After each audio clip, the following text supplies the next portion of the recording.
if it were a play or whatever, like Toby is a very specific character with like a very specific mindset and a very specific like method of like thinking and all this other stuff.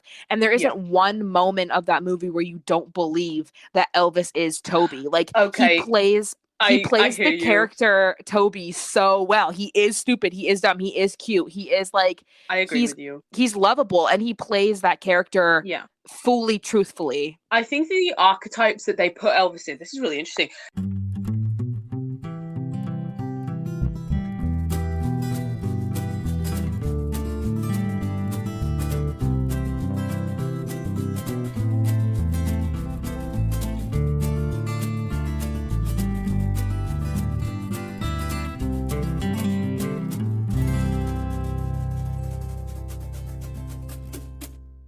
Yes.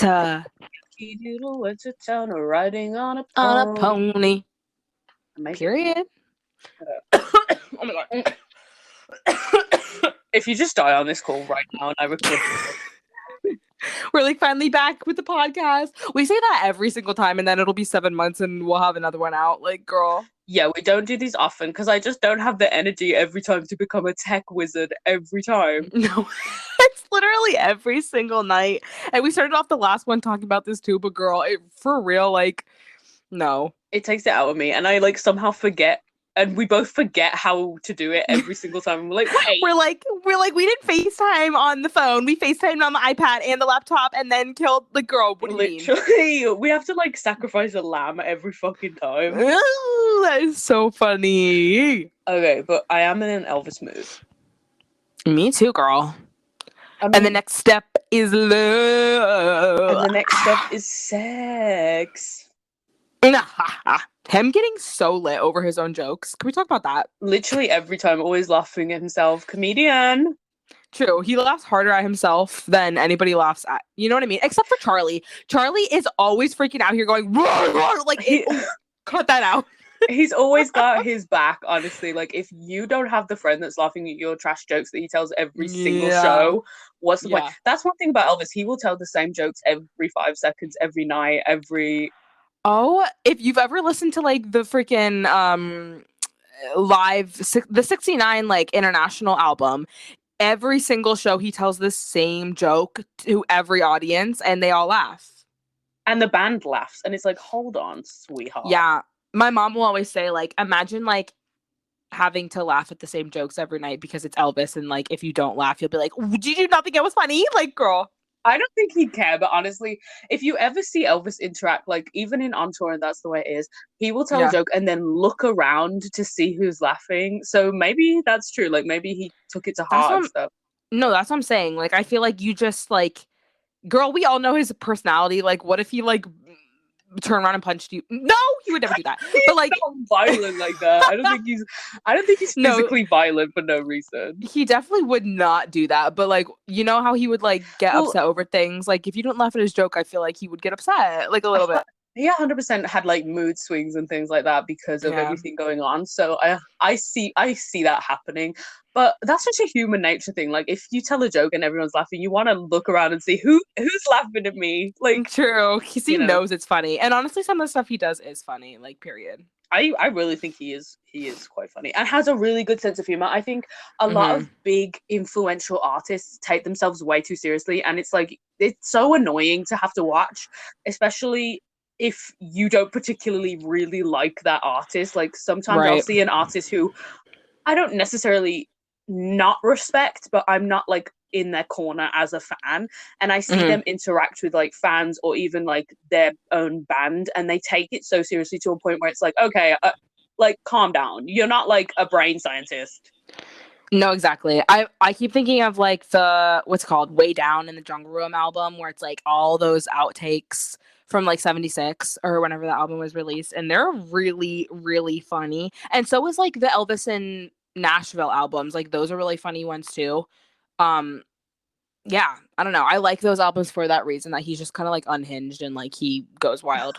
Yeah, I feel like he's always having fun, and people are just now discovering that about him. Like, obviously with the film coming out and him becoming more popular with youth and like social media and stuff, and they like sort of see him as a real person now, kind of. And that sounds weird, but like, I get it, because when the average person thinks of Elvis who isn't a fan of him, you're just going to think of either like the 1950s, icon, or you're going to think of like the caricature like idea of him rather than Right. like him being a real person. So when everyone saw him like deep throating the microphone and like, Yes, I was just about to say that. and people were like shocked, but it's like, okay, he's just a normal guy at the end of the day. Well, I remember people like posting Austin Butler doing it in the movie because obviously he did. And Yeah. then they were like, they found the clip of Elvis doing it and they were like, oh my gosh, I can't believe Elvis actually did this. Or like, I can't believe Elvis did this like exact same thing Right. Austin Butler did. I'm like, no, girl, Elvis did it first. And Austin That's the Butler thing. People then being like, I can't believe Elvis did what Austin Butler did. It's like, baby, Austin Butler is playing Elvis. no, yeah, it's so real. I'm like, okay. Yeah. Like And them discovering everything is so fun. I love it. Literally. And I think it really, being a fan of Elvis in that deep level already helps you really appreciate the film even more. Like, Mhm. someone said to me, like, oh, you're a fan, so obviously you're going to like the movie. But it's like, no, if you're a fan, like, you have more things to say about it, like, critically. Girl, the way I know this isn't a movie review, but as a fan, like finding those little Easter eggs, like those golden nuggets of like the attention to detail that was included in this movie, like the little things that only like a diehard longtime fan would know. Like, oh, that's that thing. Like those are so fun, and like that, I think that's why the movie was just never a minute was never boring. Like, because there was Yes. always those things that you could pick out and be like, oh my gosh, I remember when he literally did that in that suit that one time. Like, it was so cool. Yeah, I really liked it. And we did do a podcast episode reviewing the movie in detail. So hopefully that will be uploaded. I hope it doesn't get lost. I'm going to try and get it up. The audio might be a bit low quality, but I feel like everything we said was too good to lose. So it might just have to go up with an apology video as well. Like, sorry, with everyone. An apology video. I'm sorry. I know I'm canceled, but girl. I know you can hear my mom breathing in this, but I just like... My dad burps in minute 25. I'm sorry. Like, as if my dad sat next to me, like writing notes. Like the whole time he's like sat across from me. That is so funny. Okay, sorry. That is really funny. I don't know. Period. Me neither. I don't know. I don't know. But I don't know. I know why I know. I hate this. No, we have been thinking about having a baby soon, so I'm kidding. True, girl. We're gonna name it Elvis after not Elvis Costello. Presley. Elvis Costello. That's right. Yeah.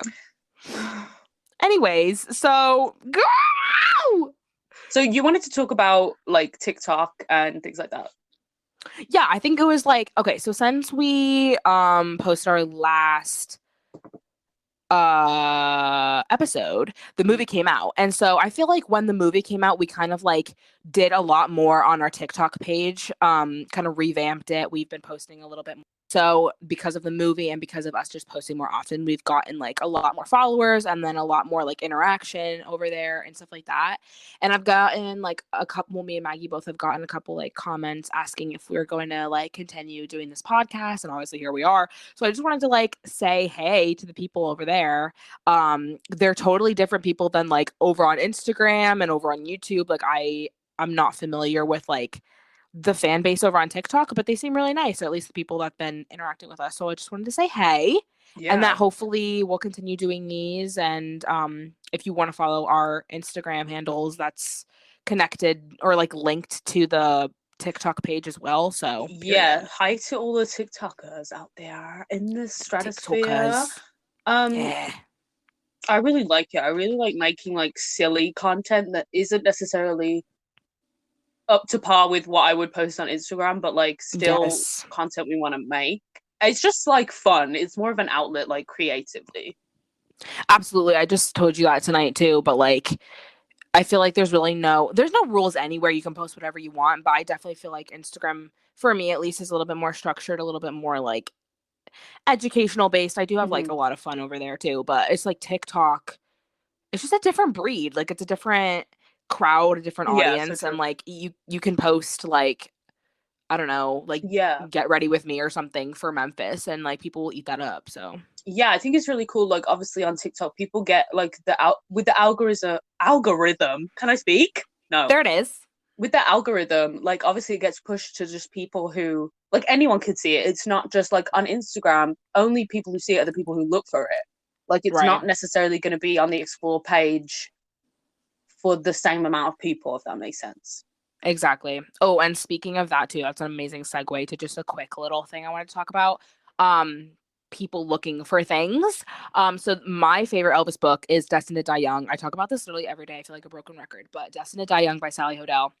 Um, I just recently found out that the listing for it, pardon me if I'm not describing this correctly, but the listing for it on Amazon got hacked and the author had to have the listing deleted, and with the listing being deleted, all of her stars, like 5-star reviews, like got taken down too. So that's like, I guess, a big way on Amazon for like people to find a product if it has a lot of reviews and a lot of stars and things like that.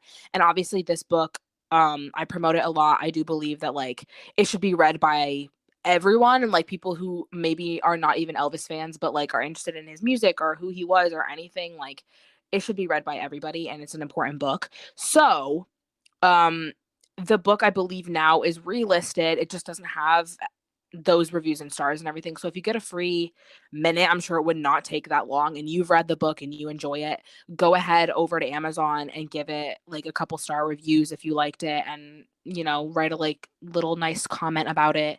No pressure to do so, obviously, but if you did enjoy it and you think other people would benefit by reading it, then that would help out the author and also help, that really important part of Elvis history to be understood by more people. So Yeah. And the author's doing another book, right? Like or is it out? it's out. Oh my gosh. So it was released I think a little bit before Elvis Week or at Elvis Week. I'm not sure. Elvis Week happened since the last time we've done this, by the way. Yeah. So maybe Which you is want to crazy. recap that. I would freaking love to. But the book, before we switch, Right. is called Destined to Fly. And it is the story of Ron Strauss, Elvis's pilot of Lisa Murray, and how he Oh, kind of cool. got involved. Yeah, it is a good book. It's definitely a lot shorter than Destined to Die Young and more of like an easy read. Um, and it's just about like his life before he met Elvis, and then obviously his life with Elvis, and all that stuff. And I got to go to the kind of toasting party that they had for it in Memphis during Elvis Week, and we all like toasted champagne to the book, and to Oh. Ron, he was there as well, and it was like a really cool experience. So if you like Sally's first book, then definitely look for her second one too. Destined to Fly, Destined to Fly. If she doesn't call the next one like Destined to Lie or something, like she loves rhyming. No, I think like all of her books should follow the Destined to, and then yeah. What would yours be if you were a Sally book? Destined to literally spend every waking minute thinking of Elvis and nothing else.com. Mine would be Destined to Cry Destined to cry over because I'm Elvis. always crying. No, literally. Destined to live, laugh, love. I did Like, cry yes. because you sent me some TikToks and they were so unnecessarily sad about Elvis. They were literally like his voice in Loving You saying to his female manager, like, you don't care about me, all you care about is yourself. And I sent it to everyone I know and I was like, you guys don't understand me. It felt so emo. It was so real. There was that one which really got me. And then there was one where I don't know if you would find this emo, but it was like just the right amount of cheesy where it made me like, ugh. But it was like, it was not his voice, but it was like an audio saying like, oh, I'm just not gonna be here for that long. Oh, And I it was saw that. like, yeah, it was like him young and then old, obviously. Not old, but like towards the end of his life. And like that got me really good too. But yeah, there's a lot of good TikToks these days, thanks to the movie. Like there's so many good Literally, ones. thank you to Baz. Thank you, Baz, for this award. Like I love you. Literally, I love that. But even my brother the other day was like, "Did you see that clip of Austin Butler like talking to his fan?" And I was like, Ugh, "Yes." so good. So it's So definitely good. popularized the whole situation. I got my DVD a couple months ago. My dad's watched it like 4 times already. I asked for the soundtrack Yes. for Christmas. I was like, I want the CD for the car. Yes, I really want the album, like the vinyl, but I'm Me also too. really waiting for the score album that Baz promised. He Where did is it? promise he's holding out for a hero. Yeah, Honestly, where is it? If he doesn't release it at least digitally, I don't know what I'm gonna do. I think I'm gonna like literally. plan something. What? Girl, you need to be taken down and canceled for that. But also, True.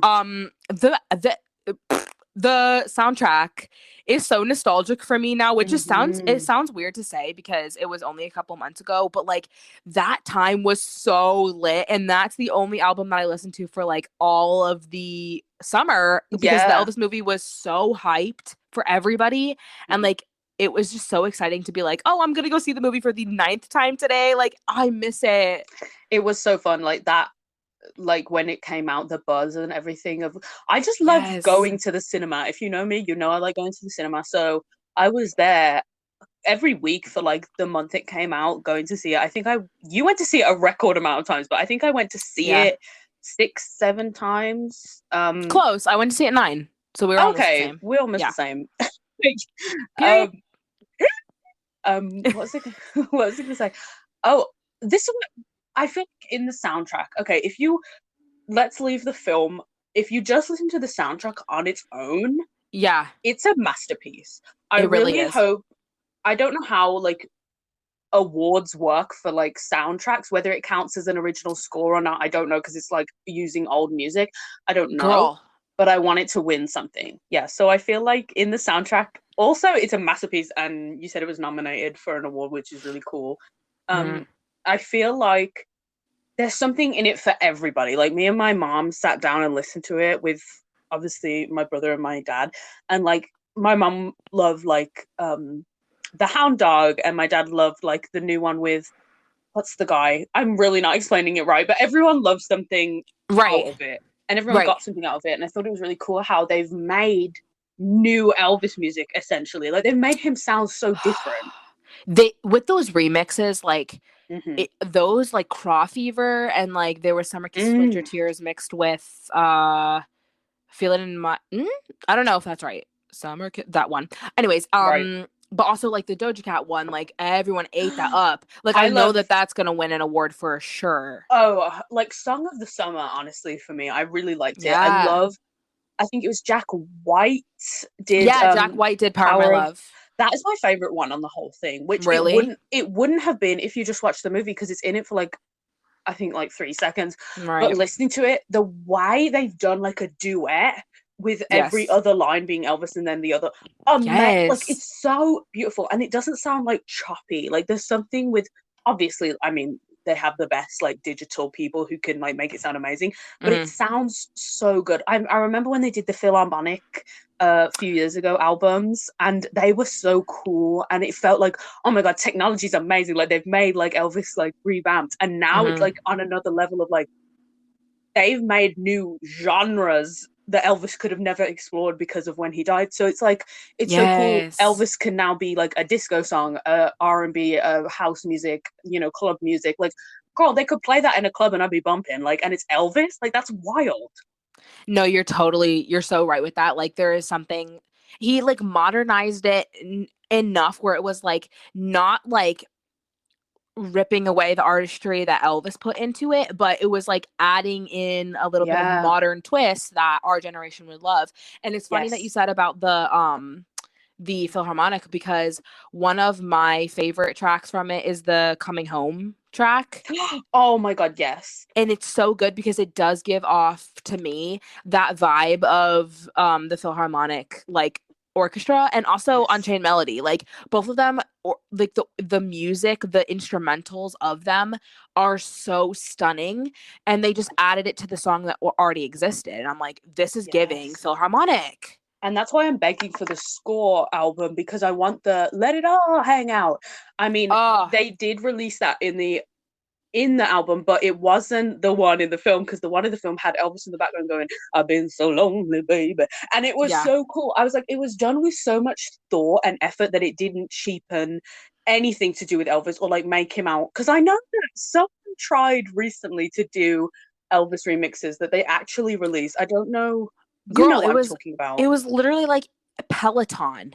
They were horrible. And I They were don't, so Oh my gosh. If you guys have not listened to the Clean Up Your Own Backyard Peloton don't. freaking Elvis, it is horrific. It's so bad. It is so And bad. honestly, I feel like the thought wasn't there for Elvis. The thought is there to like oh, because Elvis is coming back a little, let's do something like blah blah blah. Hmm. That they just thought, let's hop on this, and they didn't have any thought for like actually what would Elvis sound like today? Who would collaborate on Elvis? Like what should it like accomplish, and what songs they should choose. Like they chose really random songs that I don't think were eclectic. I don't think the remixes represented what the songs were doing. Like, you know, if I Can Dream, they did obviously in the movie the cover that was really beautiful, and Hmm. it added something and changed. You know what I mean? Like it did Girl, something, interpreted the song in a modern way, which the other thing failed to do. you're right. And I have a perfect example of what you're literally talking about is the during the movie when they're talking about how the world is it my fault that the world changed? And then freaking the edge of reality. But it's like, gotta keep your head together or gotta keep it see what's Yes. going on. But it's like the 60s, 70s, like psychedelic kind of vibe, which literally matches the scene from Live a Little, Love a Little of the song, but also matches the 60s those hippies were changing Elvis in the Mm-hmm. movie, and it was perfect. I have always loved that song, and you know that we have always loved that song and wrote for that song. That's my favorite Elvis movie that he ever did. So Yeah, to see that in the film was not only like the way it was used. I remember I got goosebumps. I literally looked at my friend and went, like I yeah, couldn't believe what I was seeing. Like the fact that that song got a moment was so cool, and like they used really underrated songs as well as like fan favorites, which I thought was cool. And the use of Suspicious Minds was really cool, like the subliminal of in a trap, all of that. yes. Um, don't fly away. That Oh, that one was really beautiful, good. That one was really beautiful. good. And I just love all the little extras, like you were saying, like they add things underneath behind Elvis. Oh, beautiful So soundtrack. good. I Do you loved know it. what's so amazing about that conversation we just had is that it's segueing perfectly I into know. what we literally wanted to talk about, and I don't know if you did that on purpose or not, but It's a happy coincidence because honestly, let's discuss so Elvis's soundtracks. we've wanted to talk about the movie soundtracks for a while now because we've got some opinions. And honestly, I'm going to Hmm. be like thinking of these on the spot. I know I have opinions on everything, but I don't Yeah. like I haven't come prepared with a list or anything, so I feel like this should be interesting. So, I recently just made a couple of posts on Instagram coming from this one book that we're about to talk about because it is so good. Like it has Yes. so much in it. It's packed. Um but if you haven't read it or don't have it, it's called Elvis World. Maggie, I don't know Hmm. if you have it handy. I don't know who it's by, but if you googled Oh, Elvis World, I think you could find it. it is by who is it by? It's by Michael and Jane Stern, who I Period. guess are married or siblings. They're probably married, huh? Yeah, it's just so good. It's also just beautifully written. Like a lot of the Hmm. excerpts in there are really, really Yeah. beautifully written. And then it has a lot of like really fun stuff in it. Like what Elvis Yes. liked to keep in his pantry or like memorabilia stuff. Like what I just posted was a bunch of like stories about the William Spear photo shoot from the 50s and like Hmm. all this stuff and memorabilia that had to do with that. And it's just like a 10 out of 10 read if you want to get it. I really think it's a must-have because it's got not only beautiful pictures and, like Mary said, really good chunks of like information throughout his whole career. Like I've Hmm. definitely done posts about it with the 1950s like fan experiences with concerts and like things like that, and it's really immersive and fun to read and loads of tidbits that you might not know or might not even think that anyone would write about, but they're really cool. Literally, it definitely immersive is the way to describe it. That's a good word. Mm. So we're going to be using in the back of the book. There's a list of all the movies and the soundtracks to each one. So it's really handy. Actually, it's really useful for today's episode. And we don't have to do it all the songs, but maybe just ones that spring to mind, and then just a reference list would be nice to have. So it's really useful for that. Period. Are we gonna go like through the movies and say which one has a good soundtrack? Or are we just bringing out the soundtracks we like? I don't know. It's honestly up to you. Do you have anything in mind? I mean, yeah. I mean, I have my movies right by me as well, so I could just look down. But if you want to start it off, I know that you might have one in mind. Okay, so let's just say Live a Little, Love a Little for an example, because that's my favorite movie. I Mm-hmm. wouldn't necessarily say it's my favorite soundtrack, but I think it has some really good ones. Like obviously Edge of Reality we just mentioned, but I really like the opening Wonderful World, like when he's in the little like what would you call that car? It looks like a golf cart. It looks like a golf cart slash Jeep slash I don't even Yeah, it's know. like a Jeep. It's like a beach car. He's in that like yellow Yeah. thing and he's going crazy like driving it. It's so funny. Yeah. Um but it's that beautiful song. It's like heaven is found. And I Found think right here on his the earth. his voice sounds really good on it. Like some of them, I will admit, we'll get to this. His Yeah. voice doesn't sound great, like because he's not enthusiastic about the song for Right. whatever reason. Like I just don't think, at least the movie songs don't showcase like actually really good vocals, but that song I think really does, and it's really different for Elvis and like those movies at the time. And I feel like also, it's one of the only movies that doesn't have like a title called the song. Like there's no song called "Live a Little, Love a Little." Little Less Right. Conversation. A little less. A Little Less Conversation is one of the songs on that, and that obviously became a number one after Elvis died with the remix. Hello Yeah. remixes and the No, power. for real. That was one of the first like Elvis things they did after he died that I can remember because it was sort of Same.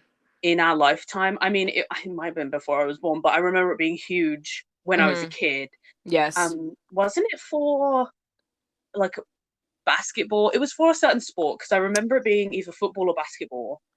I thought it was like for a commercial for something like that. Yeah. I think it was football because in the video there's loads of different people from different eras like dancing, but also like Hmm. footballers, basketballers, but I can't remember. But it was just like a Yeah. an iconic moment in the culture, and I remember it being in a lot of films. Like the it was just so cool, and the bit in the background of Elvis going "oh" was just like epic. Sorry, and that came from obviously "Live a Little, Period. Love a Little." Underrated. Definitely underrated. Almost in Love. Edge of Reality. Amazing. Your lips were made like yes, girl. Also, I think it's like funny how both of our favorite movies do not have like a film soundtrack of their own. Like Wild in the Country is Yeah. mine, and it has some amazing songs. Like In My Way is one of my favorite Elvis songs, to be honest. But like, um, I don't know. I guess like there just wasn't enough to make like a full Mm. album. Yeah, I think there's actually an Elvis vinyl I have called Almost in Love, and it's I think Yes. all the songs from Live a Little, Love a Little, and a bunch more to like fill the space. But like you Hmm. said, there's no actual album called Live a Little or anything like that. Which Right. okay, I think there's only literally like 4 or 5 songs in it, so that makes sense. Yeah, for sure. I don't know, but yeah. Also, there's not one for Viva Las Vegas either, and I feel like Viva Las Vegas has a lot of songs in it. And I I don't know, love all of the songs of Viva Las Vegas. girl, let me tell you something. Somebody to Lean On has been like my go-to Elvis song recently, and I cannot get over how like beautiful, girl, like the jazzy moment, the soft like Yeah. oh, that song is so good. I love that scene too, because doesn't he speak to camera almost? Like he's sort of the camera's like above his head and he looks up. Is that the Almost part? breaking that fourth wall. Yeah, because he's seeing like all these Hmm. people in love around him and he's like, "Girl." Yeah. I the last time I watched Viva Las Vegas was actually at my friend Connie's house, and it was so cool because they had never seen it. And Ugh, and they were like glued to it, and we really had a good time. So like I remember that scene being really like we were all like, "Whoa, Elvis is giving." Like it was a moment in the watching experience. definitely. And also, not only does Elvis have songs in there, but Anne Margaret does as well. And so I feel like Yeah. that was awesome. And they do a duet. that Like that's might so be cool. that might be why they didn't do a soundtrack album, is because they would have had to pay her equal. Right? Like I know in It Happened at the World's Fair, the end song, Happy Ending, if you Yeah, they listen just to leave that it out. on Spotify, the woman is not in the song. Like they do not want to pay her like the Well, money. that's how, girl, honestly, if I'm sorry, like we're jumping all over the place, but like if Paradise Hawaiian Style, the whole song, like if you scratch my back, my whole life I did not until I watched that movie, I did not know that there was a woman who sang in that song too until like the Yeah. movie scene came up, but there's a woman. But in like the like in the movie or in the soundtrack, they always do that. They always cut out like the voice that is not Yeah. Elvis's. It's because they gotta make Elvis that number one. No, and I understand that and like honestly get your business, but um you know. I really don't like Paradise Hawaiian Style. I don't think any of Girl, the songs are that good. they all What's that? suck. That's the worst movie he's ever done. Point blank. Period. Oh, that's a bold claim, but I actually really agree with you. Girl, it's Um, true though. Like if you think about so it, the the other songs, ones, here's a list. Dating, no. I I used to hate. love that song when I was little, though. And there's a little girl on that too, and she's like, what is she doing? She's living. She's talking about dating. She's literally 9. Like, Um, girl. Dog's Life. I don't even remember that one. Oh Drums my. of the Islands. Mm-mm. A Forgettable. dog's life. It's a life. It's good enough for me. And literally in the movie, there's like a bunch of just dogs, like In a helicopter. helicopter. It's so bad, and the So plot bad. sucks. The plot literally sucks. The oh no, Yeah, it's so bad.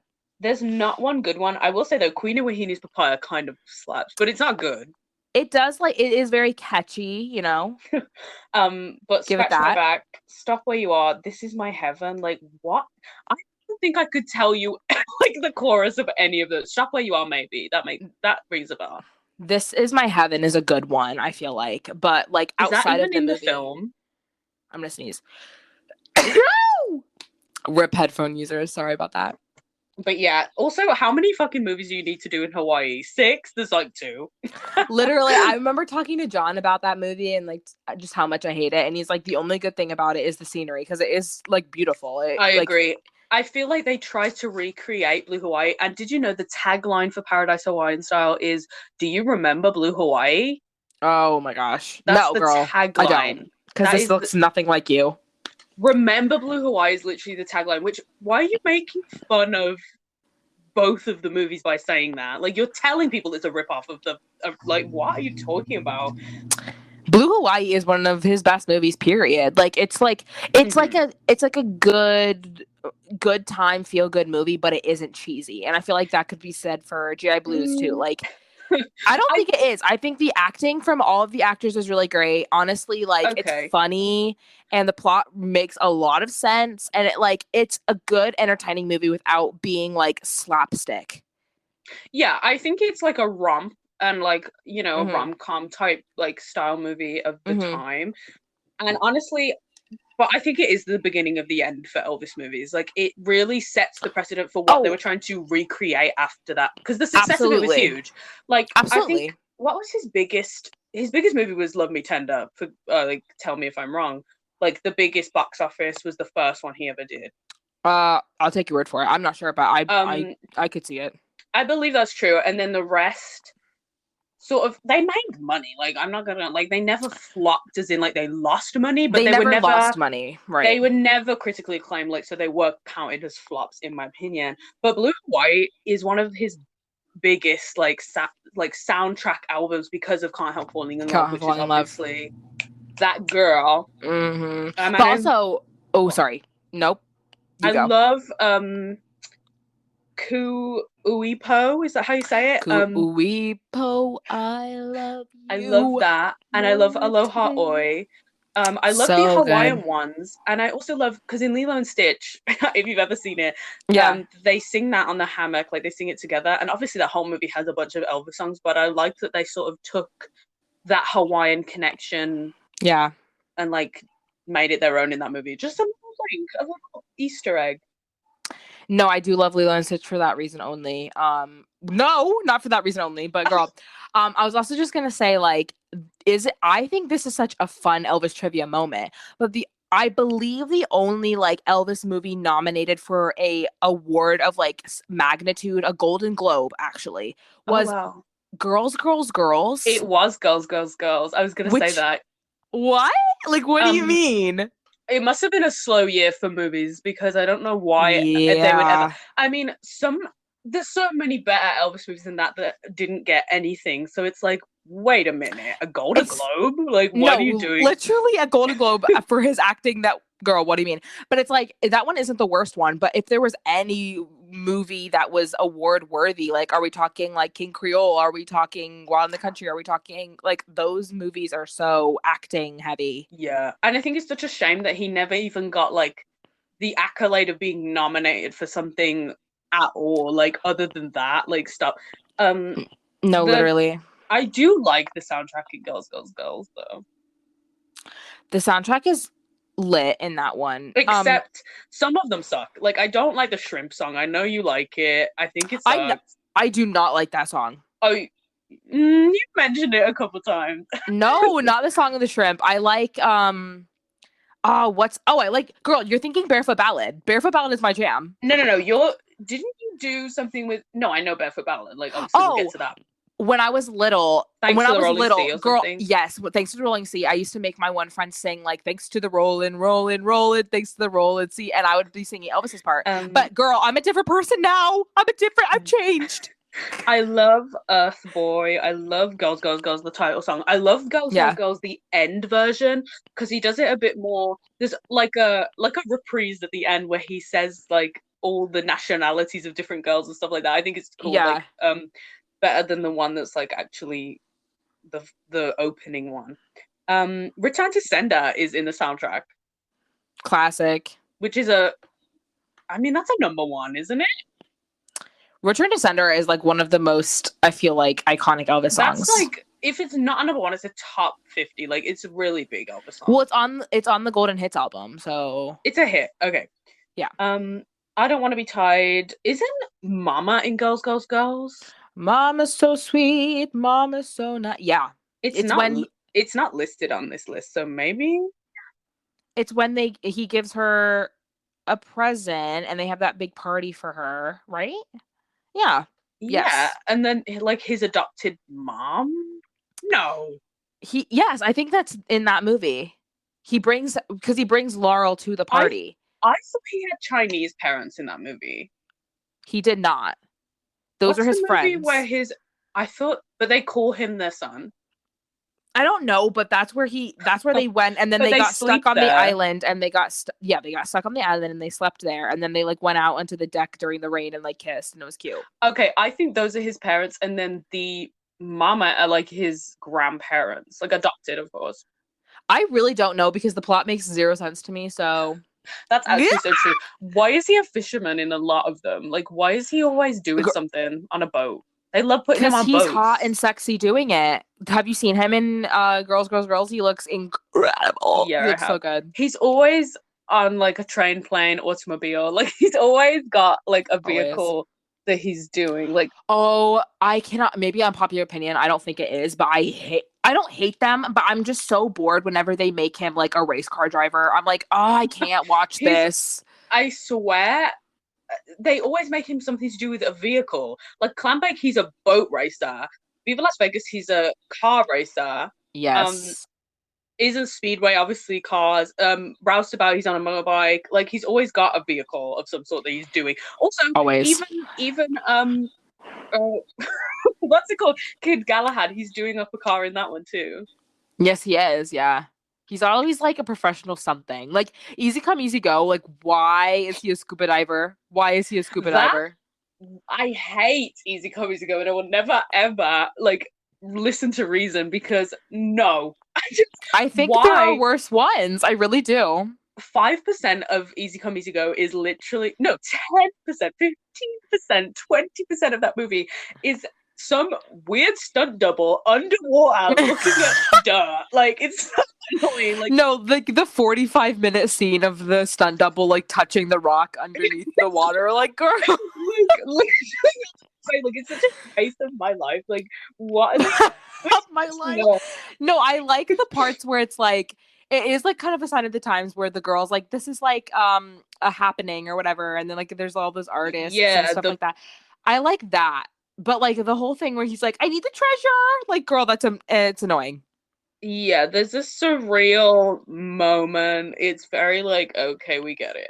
I hate yoga is as yoga does. I mean, I could laugh at it, but when I think deeply about it, it really upsets me. It really upsets me too. I think it's one of the most embarrassing things that he's ever made to do. That, Old MacDonald, and then honestly, Dog's Life from Paradise Wine Style. I think those are the top 3 for me. Yeah. If ever he's singing to an animal, about an animal, or is enacting an animal, it's just not for me. Like, thank you. Next. Like, enacting an animal? He's literally like being a freak. I mean, he looks amazing. That turtleneck, yummy in my tummy. Like, hi. But he he doesn't even sound. Why would he? Good. That's what I mean. Like, I don't blame him, but like, girl, literally, why put this in a movie? Like, he sounds bad. Like, I know you like the Kissing Cousins soundtrack, and I'm gonna do an unpopular opinion right now. But it's a popular opinion because yours is the unpopular one, sis. But the song where is it like Won't you teach me how to Oh, kiss? that is one of my favorites. Do not. But I don't dislike it, but I dislike the part in it where he says, give, give. Give. Give me all you got to But give. I love I think it. his voice sounds bad. Like, he doesn't sound good on it. Mm. See, Mm. that's where we're gonna have to disagree. But also for Kissing Cousins, Tender Feeling I is love that one. right up I there for me. love that one. Guilty Uh, pleasure. Tender Feeling is a beautiful song. Also, I met Cynthia Pepper from Kissing Cousins this past Elvis week, and she was a Aw. really nice woman. She was really, really nice. Who is she in the movie? The nurse that he's like trying to like get with in the woods. But when he's low-key chasing her and then Yeah. they fall over and like start doing it. And he's like, I can't conceal this tender feeling. I'm like, oh, girl. Pretty iconic if you ask me. Like, when she doesn't he trip on a branch or something and his whole family's watching and then she's like, oh my god, are you okay? And he like pulls her down and starts kissing her. It's so good. Yeah, it's so good. Also, the best part of that movie is when the dad is hanging on by the stem of the tree and he goes, Josh, Josh, Josh, Oh Josh. my god. Me and my friend Katie watched that in college. Like, when we used to, like, every Monday or whatever, we take in an Elvis film and watch it.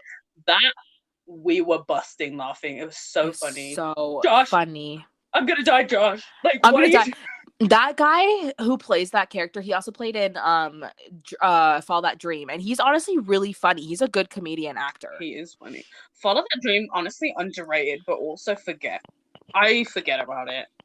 Also, okay. I want to talk about this for a second because I feel like Follow That Dream, a lot of people don't think this way, but I think that that's one of the best examples of like his acting capability because the character he played was so no listen I'm hearing no, I just made a face, but I'm hearing her out.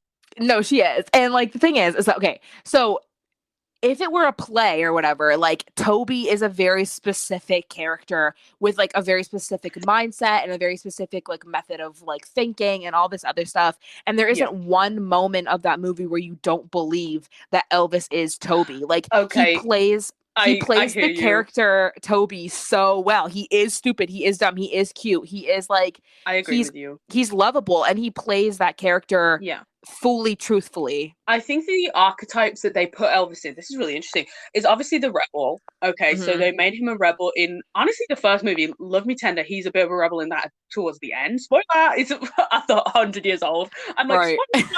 Spoiler alert, this is made in 1809, but girl. Like, he's not really a rebel in like a James Dean rebel, but he is a rebel in that, like, obviously he slaps the woman and things like that. Like, it's a dramatic role, can we say? Like, that's the only, in my opinion, the only dramatic role he ever had was in that movie, but we could debate that. Definitely debatable. I would say King Creole and Wild in the Country. Creole, in my opinion, and Wild in the Country, in my opinion, are the second archetypes they did for him, which is the bad boy with a heart of gold rebel. Oh, so it's like not just rebel. It's like you, yeah. Okay, I see. It's a different category. Like, does that make sense? And then Jailhouse Rock sort of fits into that, but it's more of a musical too. Like, it's more romantic. Girl, he's a jerk in Jailhouse Rock. I hate him in that movie. He sucks. We saw a picture the other day. There was a still of the fight scene where his jail mate years later punches him, and it was Elvis like getting tossed through the air. It's so funny. So funny, but honestly, he deserved it because what was he doing in that movie? He's such a jerk. Honestly, the soundtrack for Jailhouse Rock is really good. Soundtrack for Jailhouse Rock is really good. I feel like some of those songs are very overrated. Like, you're right. I Want to Be Free and stuff. But... I love Baby I Don't Care. Never Speak to Me. That song. I love Elvis songs about a girl who's different. Period. Like, you're so square, baby. I don't care. Because I am square. I am. So stupid. True. I do love that. That movie is Young and Beautiful. Young and Beautiful. Honestly, it has some good. It has all the songs there. I would not skip. Like, they're all good. It's just like some of them are like overplayed. I really like the one that his cellmate sings. Me too. Wait, remind me how it goes. One more day. One more day. He sings it really good, and I like this. I love the story. I think Jailhouse Rock, the story is really good, and they never were able to recreate that type of story again in that way. I like the jail part. I think it's cool. I love the choreography. That is the most iconic Elvis thing. Because he literally pulled that out of his butt. I know, the choreographer was like, well, how would you do it then? And he's like, Yeah. well, I'll show you. And then they had all the backup singers, backup dancers, and the prisoners. It's so cool. And when he comes down that fireman's pole, you know it's getting juicy. What? No, literally. Did you know that he swallowed one of his caps? Yes, I seen a photo of him like with the nurse, like pointing on it. It's so cute. Yeah. And it's really sad because he never got to see it because I think Judy Tyler, obviously, who died. Yeah, and then he wouldn't watch couldn't it. bring himself to watch it, which is so sad, really, because it's truly. I mean, it's one of his really good ones. Yeah, I mean, his acting is good. Yes, he plays, and again, an example of like his really versatile acting skills. I feel like, because there's not 1 minute of that movie where I'm not like, girl, Vince is a jerk. Vince kind of sucks. Like, he plays that character so truthfully, and I think that good acting is truthful acting, period. The moment that it's not truthful anymore, the moment that you don't believe it anymore, then I'm not going to believe it either. And you can definitely see those roles that he had where he didn't believe in them, and that made us not believe in them. And I don't blame him for that. I mean, it's hard to believe in somebody that's singing to, I don't know, a tree. Like, girl, I'm sick of you. But like, I'm out here singing to turtles. Literally, he knew it. Like, girl, it's just like, it's hard to believe in something that you don't believe in, period. And if you don't believe in it, then we're not going to either. But there are those parts and those roles that he had that he like committed fully. And also, sorry. No, please do.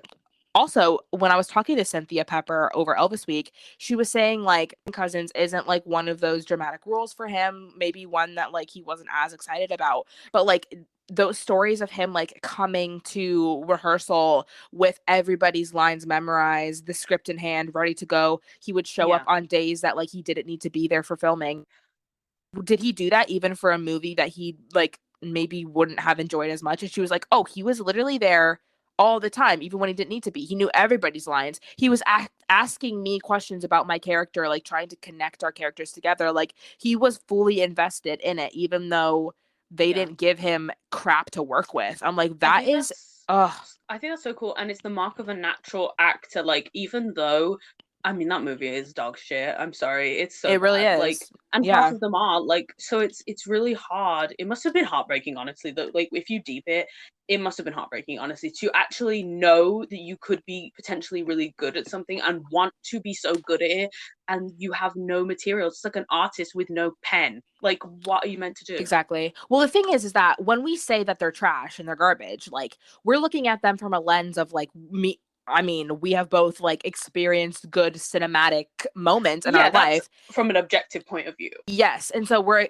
comparing them to rich, deep, compelling, entertaining pieces of art, and so was Elvis. And that's the thing, like, and you can make that argument where it's like, oh, they're entertaining, oh, they're a fun time, and yes, like, to a certain audience they could be, but to him, he didn't want to make those kind of movies. He wanted to be taken seriously as an actor, a serious actor, and those weren't the scripts he was given, and so that's why he didn't enjoy them, even though you might find them entertaining and the songs are cute and whatever. He didn't want to be doing that. He didn't want to be doing cute stuff. And I think that example of a movie can be done well and was done well by Elvis, but only really like Viva Las Vegas, Blue Hawaii, GI Blues would be the prime examples of like those type of movies that were done really actually well, and that's why we have a higher opinion of them. Because if you look at like Double Trouble or like, you know, the lesser ones, it's like they're just trying to reproduce something that also Fun in Acapulco gets a free pass and I'm done. Girl, that is one of the most like not unforgettable, forgettable Elvis movies. You were gonna say unforgivable. True. No, not unforgivable. It's not that bad. But like, girl, I always forget that movie exists. He looks fire in it, but like nothing about that movie stands out to me. Here's the redeeming quality. He says my name in it. So Maggie. Also, there's not one but two songs about bulls and fighting bulls. So tell me why. Actually, it's so like. Okay, let's do a love letter to Mexico. Let's do 2 songs about bullfighting, 1 song about margaritas, and then the rest are just fucking whatever, like shit on me, tequila. Like, what are we doing? He killed his brother. He killed his brother. Like, that was the whole plot. Like, he accidentally dropped his brother, and so now he's, like, afraid to cliff dive. Like, girl, what? It just makes absolutely no sense. Oh, sorry, I literally jumped on my microphone and stomped on it so hard, but, like, it makes no sense. Like, what? Like, threw your body against it. And no, also, literally. Everyone, like, sort of turned against him, but then he jumped off the cliff, and it's suddenly like, we all love you again. Like, you broke the lifeguard's fucking hand, so he can't save anybody. So actually, my nan drowned. Actually, Elvis, so you killed her. Second of all, the other woman, just like who loves him, the brunette woman who's really beautiful, loves him the whole movie, trying to steal him from Ursula Andress the whole movie, and then suddenly you killed your brother. Oh, that's fine, but he won't dive off a cliff, bitch, little bitch. Girl, I will just never get over the moment of time where he cliff dived and then came back up and his hair was perfectly styled and dry. And like the mariachi band is like, yeah! And he's like getting dressed on their shoulders. It is so, like, girl, if that came out today, bye. But he'd be canceled. Why was he playing all different ethnicities in all of these movies? Why is he Native American? Why is he literally... Well, he is Native American. His great-great-grandmother. If you go back far enough, baby. If you go back far enough, I'm Native American. Like, slay. His great-great-grandmother was full-blooded Cherokee Indian. Okay, slay. And honestly, there's a great picture of him wearing the headdress. Like, it's not on the set or anything, of the Native American Guild or Film Association saying thank you for representing us in Flaming Star, which is cool, I guess. That's cool for the time, which wouldn't be done now. But you've got to remember, like, at the time, there weren't people putting Native American people into movies to play Native American people. So it had to be sort of done like that. Yes. Now, that's obviously not how we see it. Like, Laurence Olivier played Othello. Like, hello, that's not acceptable now. But you have to understand why it was done then. So, like, it's all about literally. And also, I feel like the Native American stuff doesn't bother me because I know that he, like, a big part of him was Native American. Like, I don't know if it was his great-great-grandmother. Right. I think it was his great-great, but her name was, like, Mourning Dove, and there's pictures of her and, like, in his family tree. And I'm like, period. So that to me is fine, but it's like him playing, like, but it's what was he supposed to be in Harem Scarum? What was he supposed to be? I think Egyptian? Literally... Like, I don't know. He's not Egyptian. He was English in Harem Scarum. He was American because they send him to Arabia. For what? I hate Harem Scarum so bad. At the start of Harem Scarum, he's an American movie star, and they're watching his movie. That's why he saves that woman from the tiger with those long ass sideburns, and he's kissing her. That's Inception. Okay, that's a movie within a movie. He's a movie star, and then some like king of a place invites him to go, and then it becomes like he walks into his own movie essentially.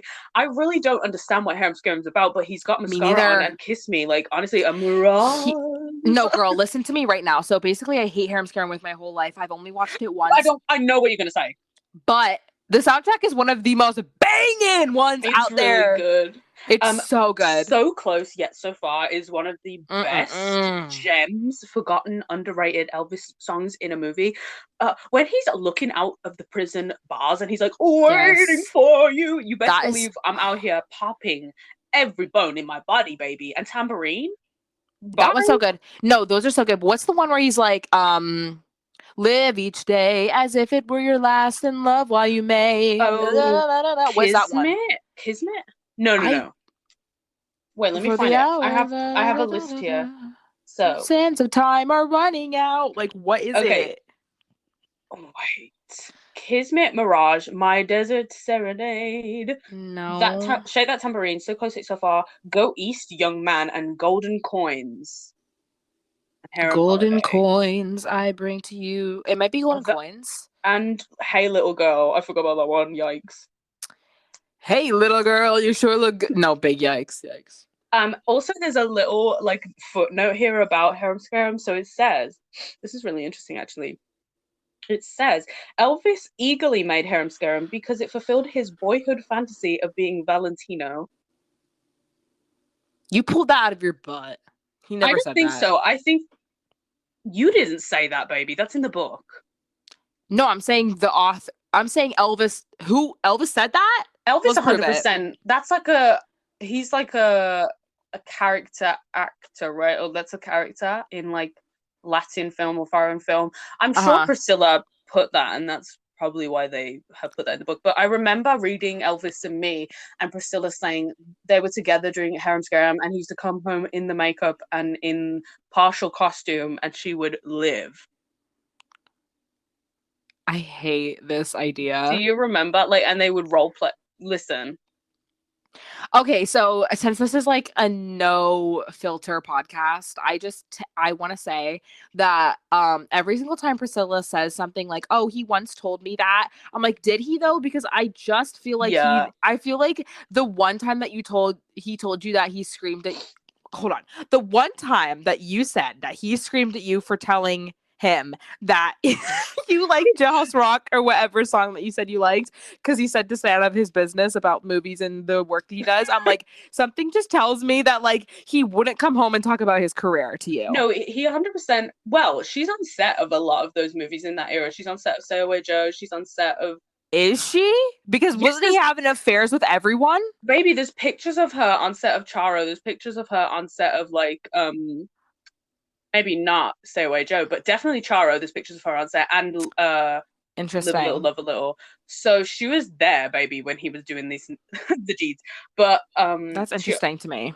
she obviously at one point stopped, but there's pictures of her on set of Charo, which is so random. Charo, hello, no music, just Charo, which is a really good song actually. Charo. I really like that song. I really like that You've song. been halfway to hell and back I again. think it's cool, and I think Elvis would have really liked doing that song with the movie, and I know he loved doing that, so he ate. He did. There's like argument that that was his favorite movie because he was riding the horse and he was being the cowboy and he was like serious rolling it out and like he really loved that. But I think there's a yeah, few he would have really enjoyed. Like I think I'm King sure. Creole is one of the best ones, soundtrack and acting and story and all of that. Yes.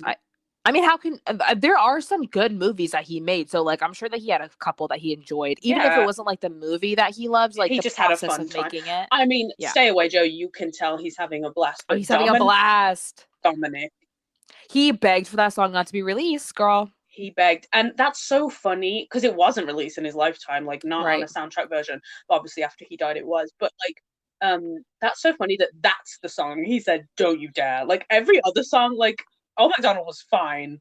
That one, bye. Which okay, I understand. And that scene in the movie is crazy too, with the girls like stripping and he's like chasing them. It's so weird. It's a romp. It is a romp. Can I say something? Oh, sorry. Go. No, you go. Just wrapping up about with what we were saying about the Native American. Yeah, Elvis, you could trace him back and to be Native American to argue that that's like okay, but obviously the depictions of Native American is not okay, and I just want to say that like the stereotype. And Stay Away Joe. That's what I'm saying. Like, it's not about like, is it accurate? Is he Native American? It's like those actors could be Native American, but it's not about that. Like, it's literally so racist. Like, let's just be clear. Absolutely, and they darkened his skin to do that. Like, they not darkened his skin, but he tanned. Oh, absolutely. Well, like, there's a big difference between that one and then Flaming Star, which is like very much more like historically closer, accurately. Yeah, it's trying harder to be like an historic film, a western. Yeah, you know, that makes sense to me, and that's fine. And the guild, obviously at the time, the Native American film people said like, we honor you, you've honored us, all that type of stuff. Like I don't know the specific accolade, but like he received accolades for that film, which is really nice. But obviously Stay Away Joe is just crazy, like aside from the just stereotypes happening, but like I just want to acknowledge that like it's something that obviously today is unacceptable, but I think you don't need to completely say, well, that's that, and end the conversation about it. You can have an open mind about it and still think, okay, it's escapism, it's entertaining for the time, it's got comedy, you know what I mean? Like, you don't need to completely say, well, this happened and we're done. Girl, just don't compare things that were not like, we always say this, but don't hold past standards up to modern day ones. You just can't do it. Times were different, and as much as you hate hearing that, girl, it is true. Like I know that upsets some people, but like the reality was the times were different. People saw things differently, and the like, thing is that in its day they were trying to represent a group, you know what I mean? It's like Change of Habit when they were I love Change of Habit. Me too. But like, girl, did they represent it? Truthfully, absolutely not. And No. like, was rage reduction That's a crazy. smiled upon method of therapy? Absolutely not. It's literally seen as torture. But like, they were trying, and in the 70s, they didn't Hmm. freaking know anything about, or 60s, whatever. They didn't know anything about autism, girl. They didn't know how that worked. Exactly. When you compare it to today, like I don't think any of them are that like, PC or great or whatever you would call them. Mhm. But actually, you can learn a lot from it, and you can still get something out of it, I think. But on a lighter note, Totally. I love Change of Habit. I love the soundtrack. I think it's one of the ones that Elvis, like you said, believability, and it's Yeah. a different role for Elvis. And I know they sort of use that in the tagline, like it's a Elvis in a different role, or. Yeah. But he's a doctor in it. He's really cool in it. He's jamming out. It's one of the soundtracks. Yeah. Rubbernecking's in the soundtrack, and you can tell he's having so much fun. It's just a jam session. It's a really great Well, one. he loved Mary Tyler Moore. Like, thank God that they let him end on a high note. Like, that was his last Mm. movie. And also, I wanted to say this too, because somebody, and I don't know, I don't want to like name drop the wrong person, but somebody posted like these excerpts from a book that was talking about the young girl who played Amanda in Change of Habit. And they were so interesting because I've never heard this story before, but basically, like, during the audition, it was saying that she like hid in the corner, like she would not Oh try, like she yeah, did not want to be there. and And that's why they picked her. they picked her because they were like, girl, we don't know if she actually what this was like the actual words from the quote, but like somebody was like, we don't know if she actually was autistic, but she seemed autistic, which was like, oop. But like, What? no, they were like, she like couldn't really, she couldn't like do anything. She didn't, not that autistic people Mm. can't do anything. That's not what I'm trying to say. Disregard what I just said. But like, they were saying, We're canceling you. no, literally, I'm not saying that. I'm just saying like, This is they how were they like, described her. yes, they were like, we don't know if something actually was not right with her because she wouldn't, like, she couldn't memorize things. She wouldn't do anything that we asked. She would kind of just like sit there and like stare, like she wouldn't do anything. And so it was saying that like when they had to film the rage reduction scene, every single one of her lines in the movie was dubbed. The crying was dubbed. They had to You sit can there and tell. kick her feet for her because she wouldn't do anything. And Elvis left the room crying because he was like, this is awful. We should not be making her do this. And they basically had to actually perform rage reduction on her to get her to do anything for the scene. And Elvis was like having to hold her as they made her cry. And he was like, this is awful. And he left the room crying. He's like, I hate this. That is wild to me that girl, I mean, movies 20 years ago are crazy, let alone like that long ago, you know what I mean? Well, you So think of this like Judy Garland and the stuff they made her do, Shirley Temple, mhm. like, oh my Yeah, the God. union, especially for children and animals, like the unions are just Yeah. not it. Like even when they were instated, they really weren't instated at a rapid like, where when child labor rule like you when you think about it, it's fucked. Girl, when you don't think about it, it's messed up. Like it's Like awful. It's literally um awful.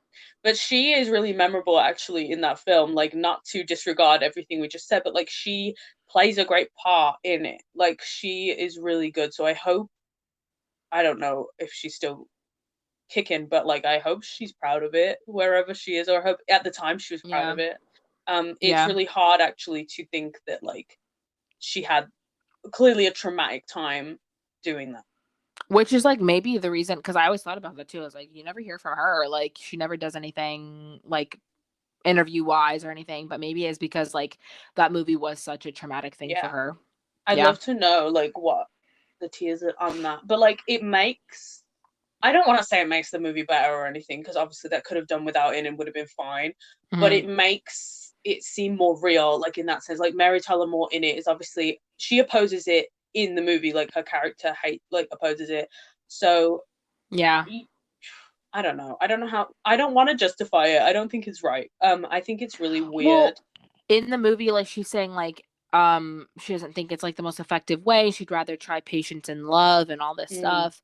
But like, yeah, I mean, it's kind of is just like mirroring the time that it was made in, where he thought that that was the only option mm. to cure Well, somebody of there autism, which is was not even something you there's can like do. there's like that behind the scenes thing of like that there was a real doctor who was literally just a quack, like God, he wasn't, Yes. you know, Yes. and he was trying to basically Promote. create propaganda about this method that he had sort of either came up with or really liked. Um, Mm-hmm. that no one agreed with and no one thought was right. So I don't know how they let that fly or why it got like approved.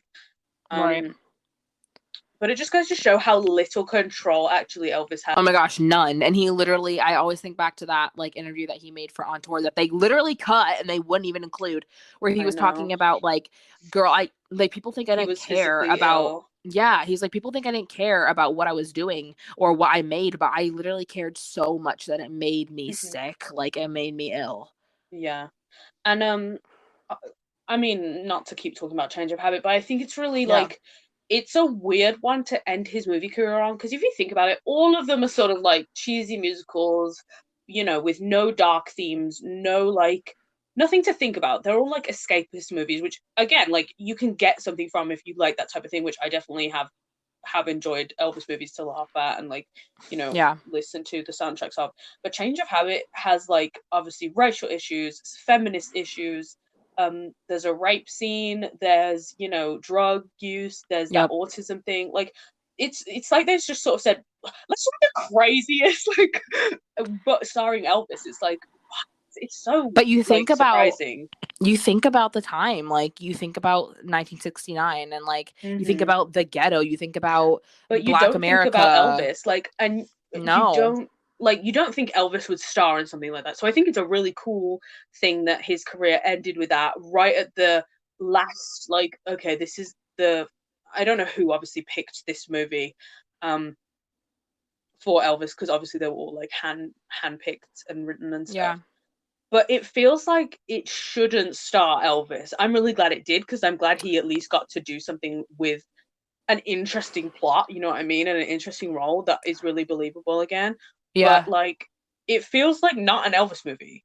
Well, I feel like I mean, I know that he wanted to do stuff like that. And I think that the new movie, the 2022 Elvis movie, Hmm. really kind of showcased that because even when like Martin Luther King Jr. died and Mahalia Jackson when they died, like he was always like, oh, like they spoke the truth. Like he was so into his roots, girl, like Hmm. the voices of the oppressed people, like he was always supportive of that and always like wanting to Yeah. kind of be a part of the change and be a part of that impact that was being Hmm. happening in the world at the moment. And so I feel like he would have jumped at the chance to do something, and Change of Yes. Habit was just skimming the surface of it. Like there could have been, I feel like I mean, if Change of Habit was the middle of Elvis's acting career, he could have yeah, done so much more. He could have done Star is Born. He could have done, Grease, West Side Story. You know what I mean? Like I know there's all out of order, and West Side Story was way earlier. But like, if you yeah, think of the stuff Elvis was offered, and he was offered way more than that. He was considered for Charlie and the Chocolate Factory and like stuff you yeah, would never imagine him to be considered for. yeah. And there was actually a whole special about it here.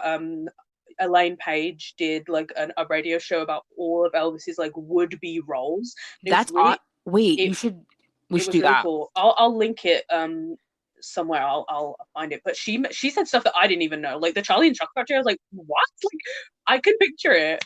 Elvis as Willy Wonka, yeah. Yeah, so cool. Instead of You Gene should, Wilder, but Gene Wilder ate. But like I will just say that would be really really weird that he was thought of.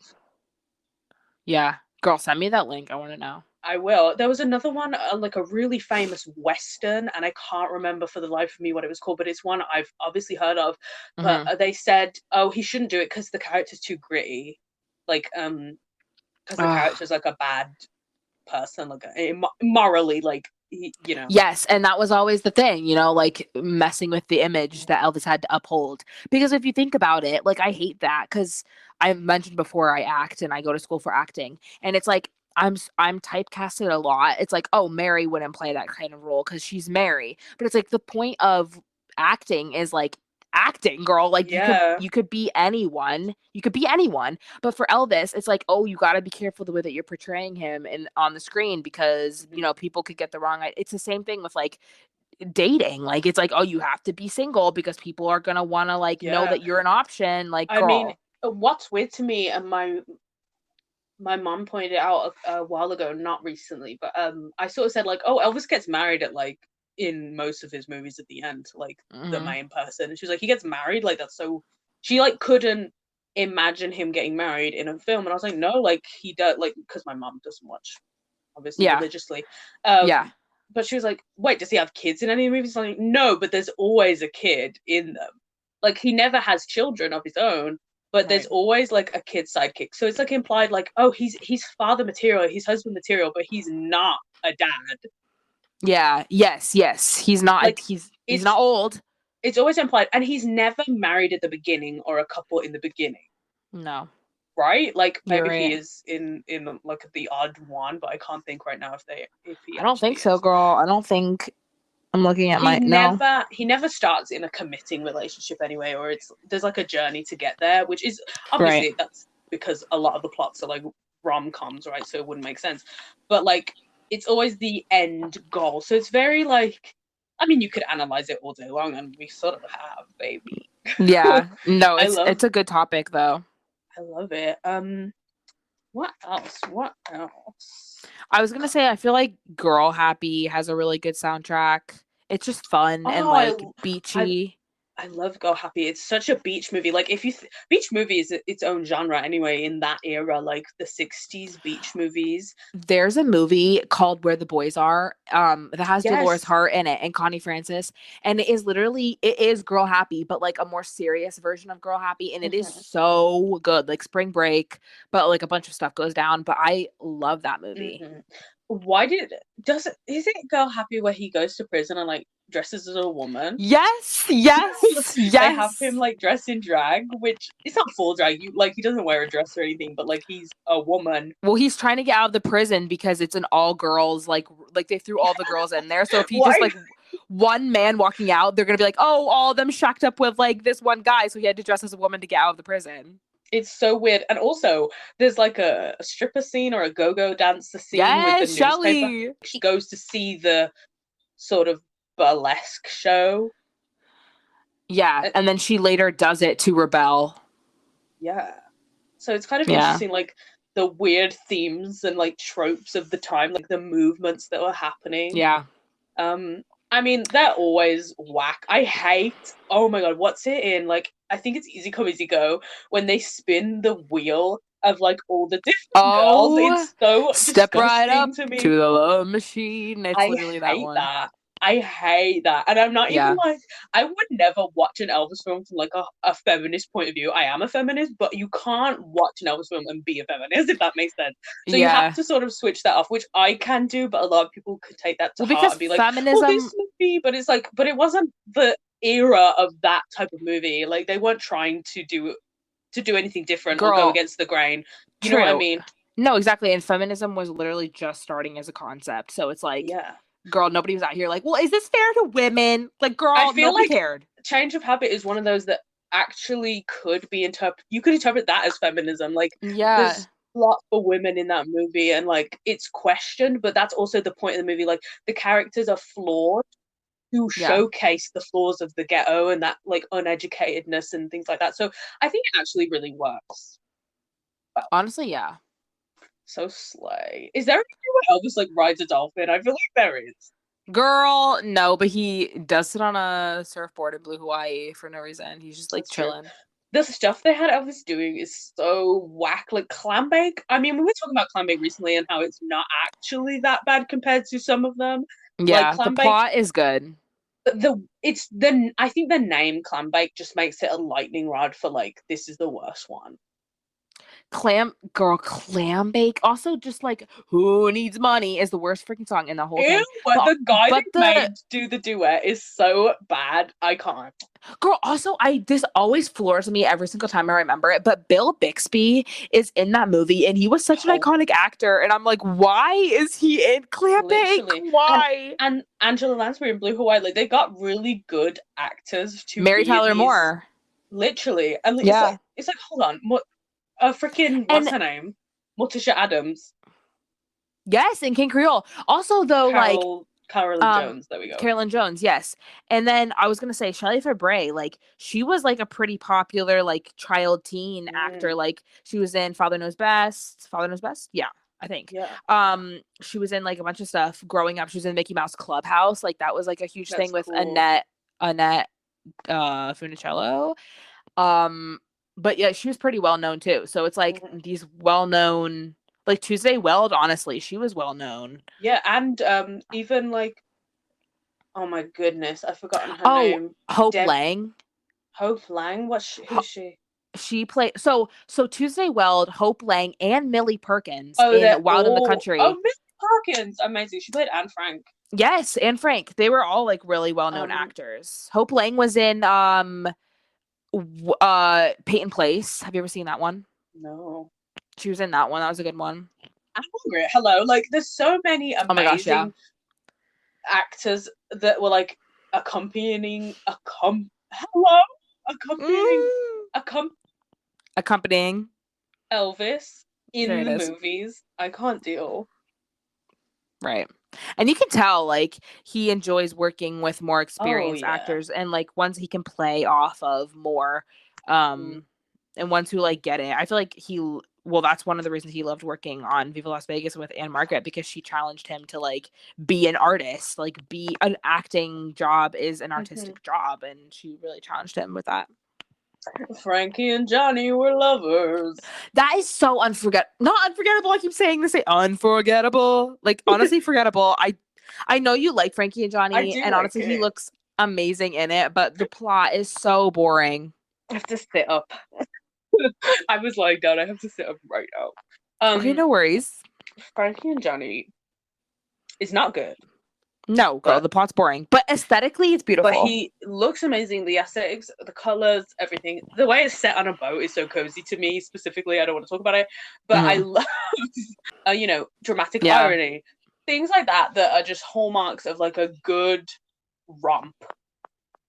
And I like that. Honestly, the soundtrack for that one is really good too. Like, You please don't love stop loving Petunia's. me. You love Petunia's daughter. Do I not love talk to me. Petunia's. I love Petunia's Garden. I love Please Don't Stop Loving Me. I love Hard Luck, the hardest kind of luck you find. Like all those songs are really There's good. also a lot of songs in Frankie and Johnny. There's literally Beginner's Mm-hmm. Luck, Chesty. That is so unnecessary. So unnecessary, but Beginner's Luck is really good. Beginner's Luck is really good. The American Songbook, like when the Saints go marching in, like why are you doing Down by the Riverside? Like what are we The doing? Riverside, because he's on a riverboat, girl. Period. He's also singing. He's also singing. What's the one? Oh, look out, Broadway, we're coming fast. Yes, everybody come aboard. Obviously, Frankie and Johnny, Hard Luck, Look Out Broadway, Please Don't Stop Loving Me, Petunia's the Gardener's Daughter, Shout It Out, and What Every Woman Lives For. What every woman lives for is to Um, give her love to a man. Not true, but okay, Slay. I hate I know. Every time I hear that, I'm like, ooh. Yikes. But me too, Elvis. Honestly, If it were Elvis, girl, I would be living for that and that reason only. Period. no, and that's what I'm saying. Tickle Me by No One Asked. No. Oh my gosh, I love Tickle Me. I love Tickle Well, Me you so didn't, much. You didn't think to mention it 1 hour and 23 minutes in. No, but I love that you brought it up because Tickle Me is one of those ones that I always bring out during Halloween time and also one of the ones to make me laugh. The guy who plays, I think his name is Stewart, or like, I don't even know what his name is. I don't know. But he is so funny. He is in Spin Out too, and he's so funny. And Elvis is like, he has those little one-liners in Tickle Me that is just like too funny to like dismiss. Right. I just love it. In the cast, it literally says Jack Mulaney. Maybe that's who you mean? Yeah, I think so. And I think there's an interview of him talking about Elvis and like how Elvis gave him a car because he used to like walk to work every day, and then Elvis like gave him a car to drive. I will say that's a really interesting soundtrack though, is Tickle Me, because they used his young voice. Oh yeah. They used, I think, Potluck Elvis along with like another album from like 1960, like two. What's the cover? The cover's like pink and yellow, and it's like Something for Everybody. I think it's Something for Everybody. They used that one in Potluck. Yeah, and it's kidding. Like it's so weird to watch Elvis in like 1965. Yes, and he's out of his mouth is 1957 Elvis. It's like it's literally like such an easy question. Like, girl, those kind of songs. Dirty Dirty Feeling, love that song. It honestly does have a pretty good soundtrack. They do not fit into the plot at all. No, but honestly, Put the Blame on Me is a banger. You do like I yes. could picture that being in the Elvis 2022 movie, like, and it would work. Like, if they Yeah. did that revamped, that would eat. Like, that's such an underrated one that no one. It doesn't fit in the plot at all because they literally have to do a flat. That's what? so funny though. That's one of the scenes I'm talking about because he's like, leave the bottle, but it's like milk. It's so funny. Yes, It's so funny. There's also Night Rider, which is a good song. Night Rider. Can I also say, while we're talking about Tickle Me, another movie that I recently just fell in love with because I used to be a hater for this whole movie. I used to hate it so bad. But for the Halloween spooky season, girl, you need to be watching Double Trouble. It is one of the like unironically funny Elvis movies that there is. Like, it's so funny, and not like in a way that it's supposed to be, but he's like, I just sat on the tea service, or when he's like behind the two people as they're like chilling on the boat and he goes, Jill, and like scares everybody. Oh my god. So it's in that one, so funny. I remember watching this with my nan, which is such a random thing because my nan was not an Elvis fan. Yeah. And we watched this in her living room because she used to record them for me and be like, we got an Elvis movie tonight because I used to stay at her house. And we'd watch this and make the most fun of it. So I do have a happy memory associated with it because, like, that's something me and my nan would do. And It Happened at the World's Fair, we would just make fun of. That's such a comfort movie for me. But like during Double Trouble, like it's so funny, and like so he like sings Old MacDonald, but then also he fully kills a man. I'm like, what? Why? Yes, like, it's literally like a stalker film, a murder mystery, a thriller, a comedy, a romantic. It's also the weird. So funny. The girl is like lying about her age. It's so weird. And then they get married on the dawn of her 18th birthday. It's like, so gross. And then the Titanic fucking explodes behind their heads. We should watch that. We should watch it tonight after this podcast right now. I would literally love to. It's so funny. I literally just watched it like 3 times the other day. One of the jokes me and my nan would make, like the first song, the opening song is obviously Double Trouble. Yeah.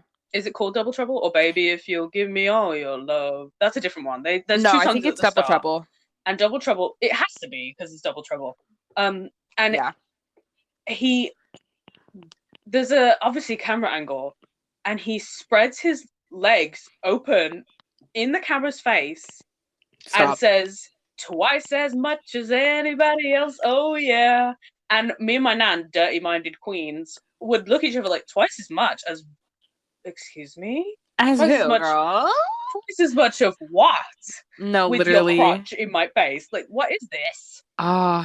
It's so... And also, one more thing. I feel like just another little Elvis movie tidbit is like some of the title sequences are so fun. Like Girl Happy and Double Trouble, they have both, like those 2 title sequences are so... And like Loving You with the Little Heart. I love some of the like title moments. That's a good shout. I agree. Yeah. There's like some more, but the branding behind some of the films is really good. Like you said, like the fonts and the title sequences and things like that, like are really cute. And Live a Little, Love a Little. Like I would call that a title sequence when he's driving around in the car. That's my background on my laptop. Is when I log in, it says starring Elvis Presley in. And then when I log in, it's Live a Little, Love a Little. And I think that's so cute. I will say one of my friend's favorite Elvis songs is from Double Trouble. Wait, can I guess? Wait. Can you guess? Wait, stop. Is it Slow? No. Is it Long-Legged Girl? Yeah. Oh my gosh. I got on the first try. Tell her that. Long-Legged Girl with the short dress on. She's fine. Just too bad she's a travel guy. Yes. So fun. But it also, again, makes no sense to the plot because he's not singing about her. He's trying to get away from her. He's just like singing for a gig. Isn't it weird that she's stalking him, like in that movie? Like she's literally like, I'm gonna go to Bruges or Brussels or wherever they go. The weirdest freaking place names too. Also, like, and then she's stuck with him because she's literally going to get murdered by her uncle. Like her uncle's out to kill her for the inheritance. And then they also push a guy down a well and fully kill him as he's trying to kill her in a mask. It's so freaking scary. I remember that part, like the whole like fair part used to, I love only one girl. I love like, that song. It's a good song, but that part used to scare me. it's when he takes off the jacket before he slaps that guy into the well. Like, I'm like, oh, like he just looks so good. God, it's so weird. Also, the description for Double Trouble in this book is sending me. So here we go. Mad adventures in Beatles country. Elvis is pursued across the continent by sexy girls in miniskirts, the bumbling Weir brothers, smugglers, and angry Uncle Gerald. Ow! Uncle Gerald. What kind of description is that? Also, pursued across the continent by sexy girls in miniskirts. Since when? He literally is, but not in the movie. Like, why are Like, you that's saying just that? Elvis. Also, Beatles country. So they're in England? No, I don't Yeah. think so. It was so funny. Like literally in the beginning of it, this one guy like knocks on his door and then just punches his lights out and he like Oh, eats yeah. dirt And he and goes, dies. wrong door. He goes, "Oh, sorry, I got the wrong door," and then Wrong just leaves, and address. Elvis is dead on the floor. I'm like, "Oh my god!" I forgot that the woman in that was British. Yeah, and she's in on the plot too. Like she does drug the girl. She drugs her. No, the main girl is British. The Oh, love interest. Guy. Yeah, she's British, but the Also, girl his who name like is Guy. shut the frick. No, but the girl that he meets at the club that he's trying to get with, but the younger girl keeps getting in the way. Like she's part of like Uncle Gerald's plan or whatever, and like Yeah. drugs Jill and like this whole. It's so funny. I have not watched it for years, but I remember being so confused because he walks into the uncle's house at the start because he doesn't know she's like 17. Yeah. And walks in and sees her, but then instantly knows she's not the age she was saying and then leaves, like the way he reacts. But I'm like, how does he know? Because she's wearing a school uniform, like a primary school uniform, like a high school uniform. And he's like, "What?" And then she starts crying. She's like, "I was gonna tell you I'll be 18 on Tuesday." And then he's like, "Well, call me then." And then he like literally leaves and she gets so upset. Well, call me then. That's so funny. Why would she get upset? Just wait, baby. Like, just hang on. And then she follows him like out of the country against her like uncle's wishes. It's so She crazy. is so whack. I do need to rewatch. It's so good. It's not though. Like, let's It's be not, real. and that's what makes it good. It's like a Stay Away Joe moment where it's so bad. It's good. If they marketed it as a spoof, yeah, maybe they tried to, and we all just missed it. I think Harem Scarum is marketed as a spoof. I hope it is, girl, because otherwise, as like an Aladdin kind of like pantomime esque plot line. I don't know, but I love it. I don't. Period. I think we've mentioned most of them. Not really Spin Out or Speedway, just because they both suck and aren't worth mentioning in my opinion. But if you want to say anything. Speedway, I hate it. Always hated it. Nancy Sinatra, don't like her. Sorry. But also she's gonna listen to this. She definitely won't. But also, not as a person, I just don't like her singing style. Anyway, but I think Spin Out is one of those ones that makes me laugh and I like the plot. Mm-hmm. And also it has the one girl who played Gidget and Gidget Goes to Hawaii and is in that. And Stanley from Tickle Me is also in Spin Out and he's so funny. Okay. He's so funny. So all right, so we'll make allowances for that one. Yeah, I'm just going down the list basically now. We've mentioned a lot of them. Roustabout, I think, is underrated. Honestly, I think it's a cute movie. Me too. I've always liked Roustabout. I like the plot. He's really hot in that one. He's really hot. The plot makes a lot of sense. It is like low key, like. I mean, it's Bad Boy Rebel, but like the acting isn't terrible. And I like the comedy in it. Like when he's always getting slapped about, he's always like saying crazy shit. I like the fair. I like it. I love Kathy at the end. I'm in love with Kathy. Oh yeah. I like when he goes into her caravan and she's making coffee. Like I can't remember what he says, but I like can picture it transpiring and it's so sexy. Like girl, when he kisses her and she's like, "What was that for?" And he goes, "What it was for." Girl, literally, I know exactly what you're talking about, and it's the fact that she's like, "I can't do this, Charlie," and then he's like, "Why? Because it was good." Yeah, like he dares to seduce her. It's so good. Literally, and then she goes, "Because I'm not a girl who does a one night stand." Also, every single time, this is so off topic. Every time I look at this recording, it's 444, and I can't do it anymore. Oh, really? Every time, it's either 44 or 444. I just need you to know. Okay, pop off. We haven't really talked about It Happened at the World's Fair, which I think is really cute. I think that that's one of my favorite soundtracks. Really? Let's go through the soundtrack then. Yes. So we have Okay. what this is in no particular order. I actually don't know if it is in order, but A World of Our Own. Not my fave.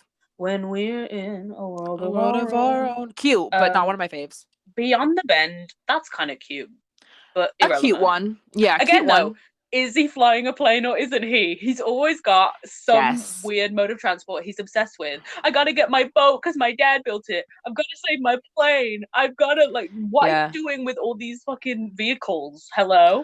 But also, I feel like the plot of that one is also just very good as well. Like, it makes sense. It is the good, bare and it minimum. I'm like, I can understand it. I'm watching a 1960s rom-com. I'm like, is it too hard to understand? Literally, but it is a good plot. And the guy who plays his buddy in that movie is a really good actor.